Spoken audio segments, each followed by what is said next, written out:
C'est depuis le lundi 20 juin 2022 qu'un groupe de députés de l'opposition ont fait allusion aux pétitions contre tous les 5 membres du bureau, et ce en violation de l'article 24 de notre règlement intérieur, qui stipule qu'il n'y a qu'une pétition qui peut sortir pour ne pas créer le vide au sein de l'Assemblée. Ces députés sont allés voir le DEA, ils l'ont instrumentalisé et ce dernier a convoqué une plénière au moment où le bureau était encore là.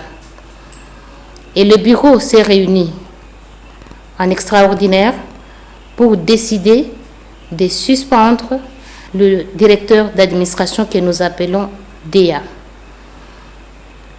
Le bureau convoqué en réunion extraordinaire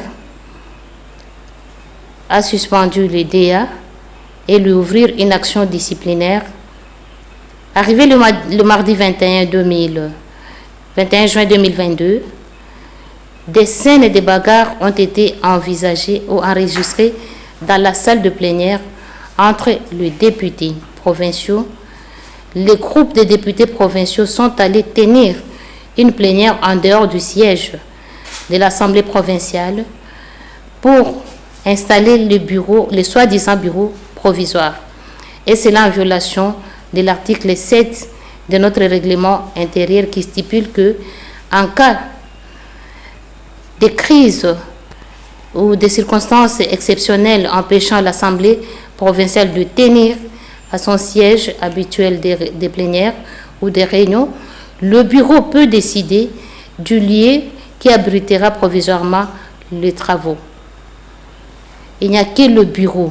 Ce n'est pas les groupes de députés qui peuvent décider de délocaliser la plénière. Le mercredi 22 juin 2022, plusieurs couches de la population sont venues soutenir le bureau parce qu'ils ont appris qu'il y a des motions qui circulent dans les réseaux sociaux contre le bureau, chercher à déchoir le bureau. C'est comme ça que la population de Kalemi sont venus soutenir, surtout que les 4 membres du bureau sont des élus de Kalemi.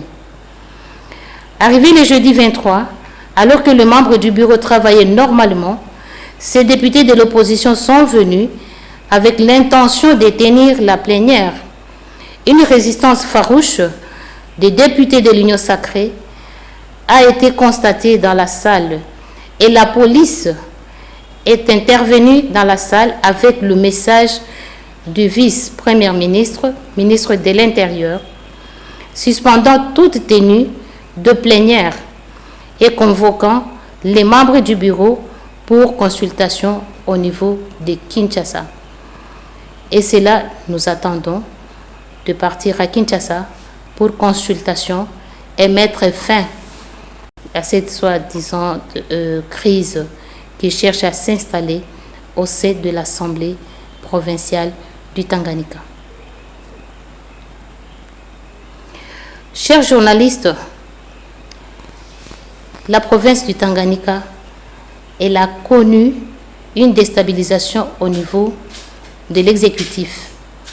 Juste après les élections où on cherchait la stabilité, les députés de l'opposition, au lieu de faire leur opposition sans problème, ils cherchent à déstabiliser l'Assemblée. Et cela ne pourra pas se faire. Nous avons besoin de la stabilité, nous avons besoin de travailler pour le développement de notre province.